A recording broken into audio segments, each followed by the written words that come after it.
We've all seen signs on the side of the road that say things like, "We buy ugly property." And I have to hand it to the marketing gurus that cooked up that idea. Basically, by putting this message out there, they get homeowners who think their house is ugly and read that as worth less than a pretty house to call a hotline and say help.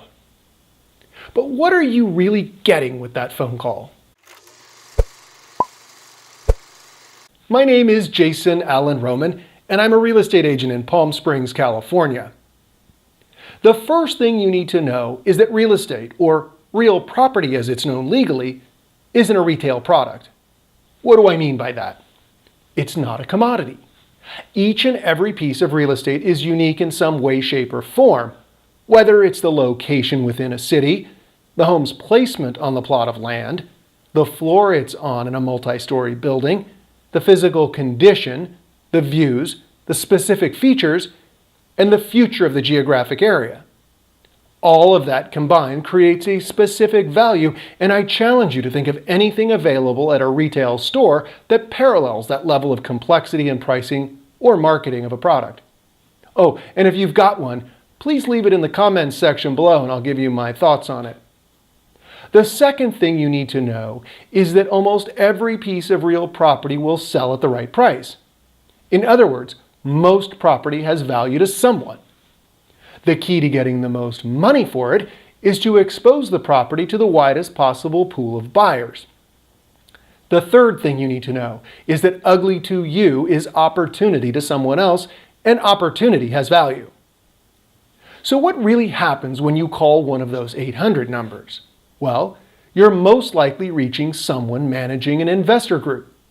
These are often men and women that flip houses, and that's fine. But this group of investors isn't necessarily the widest number of potential buyers who'd have interest in your property. Moreover, as investors, they don't let an emotional hook prompt them into paying more for something than they should.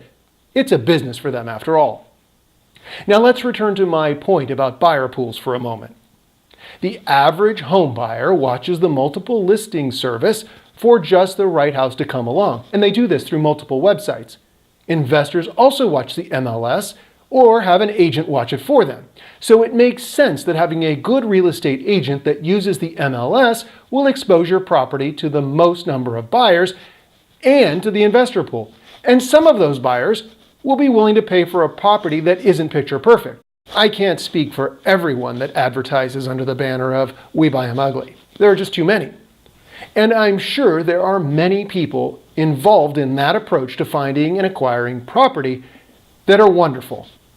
I just believe that the average homeowner will benefit from the assistance of a good real estate agent and exposure to the widest possible audience when they sell their property. If you have any questions about real estate, feel free to leave them in the comments section below or find us on the web and send us a personal message. We'll do our best to help or refer you to someone who can. As always, if you found the information in this video helpful, please hit the like button and subscribe to our channel. That's all for now. We'll see you next time.